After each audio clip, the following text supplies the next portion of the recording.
Le ministre de l'Emploi et de la Protection sociale, Adama Camara, représentant le chef du gouvernement ivoirien, a invité les personnes handicapées de Côte d'Ivoire à créer une seule association pour porter leur voix.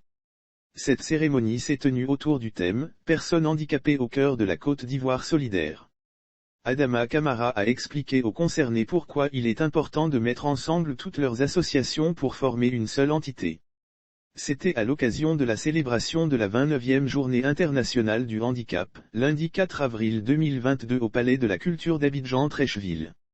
Vous devrez parler d'une seule et unique voix. Le ministre a indiqué que les plus de 50 organisations de personnes handicapées bénéficieront d'une subvention annuelle destinée à une seule entité.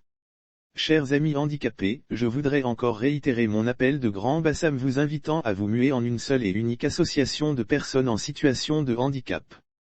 Oui, chers amis, vous devrez parler d'une seule et unique voix. Je vous invite donc à faire droit à ma demande et à créer une seule association de personnes en situation de handicap, a déclaré le ministre. Il a insisté sur la nécessité d'être unis. J'insiste, c'est l'union qui fait la force. Il ne doit pas avoir dans notre pays plusieurs associations d'handicapés. Ayons une seule association d'handicapés. Si nous avons une seule association d'handicapés, je vous assure que vous serez les plus audibles. Acceptez pour une fois, a recommandé Adama Camara. Les doléances des personnes handicapées de Côte d'Ivoire. Pour sa part, Dogo Raphaël, président de la Fédération des associations des personnes handicapées de Côte d'Ivoire, FACI, a fait plusieurs doléances en matière d'éducation, d'information, d'emploi, ainsi que d'accès aux infrastructures publiques et à la santé. Des doléances notées par le gouvernement.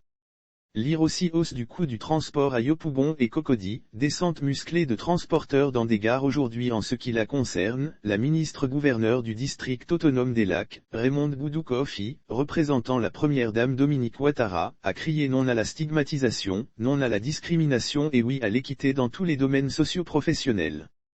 Tous nous avons le devoir de responsabilité, de solidarité vis-à-vis des personnes handicapées, a-t-elle martelé.